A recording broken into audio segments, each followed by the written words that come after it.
Happy Halloween! My name is Pastor Rachel Simonson, and I'm the Lutheran Campus Ministry Pastor here at Minot State University. Well, today, since it is Halloween, I thought it would be fun to think about the things that scare us. This morning, I had a dentist appointment, and I was a little bit nervous and a little bit scared of what they might find, but have no fear. No cavities or anything, so I'm good to go. But then, even when I got back, it was like, okay, what's the next thing to be kind of nervous about, right?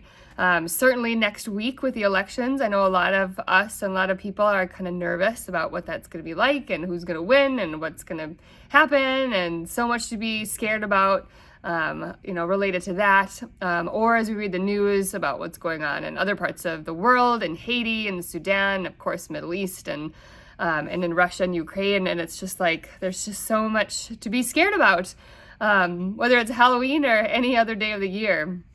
And so, of course, it got me reflecting on how often when angels come to visit and the first things that they say are, "Do not be afraid." Or Jesus's passage in Matthew 7 when he talks about not to be afraid.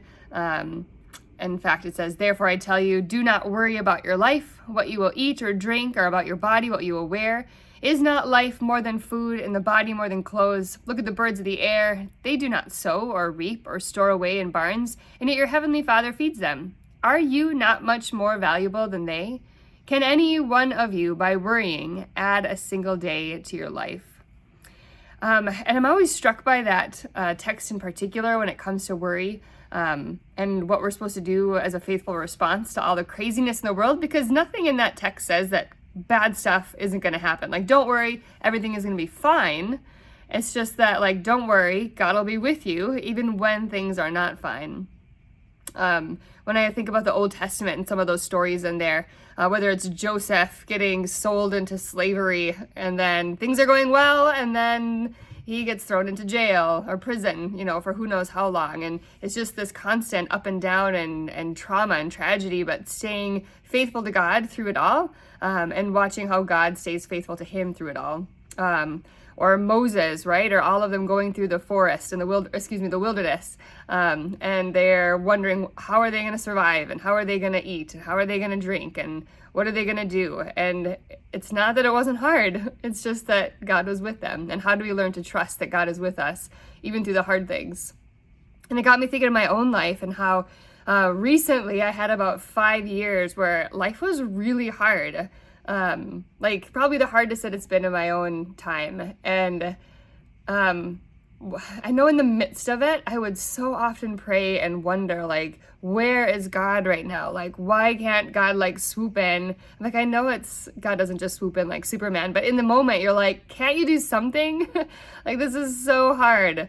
And we just really want things to change in the moment. At the same time, at this point, when I look back on it, it's also the period of time in my life where I see God at work the most. And it's such a funny combination of those two things, like in the moment. And again, this is like years, right? So it is slow. But as I look back, I can see how the healing that my family and I have gotten and are still getting couldn't have happened really fast, right? Like, part of the healing process is how it came together over time, one thing and then the next, and like a tapestry almost, right? And so I guess that's my thoughts for you today on this Halloween, as we think about how to not be afraid in the midst of the real life scary things, and how we trust God in the midst of all of it. I hope you have a really good day.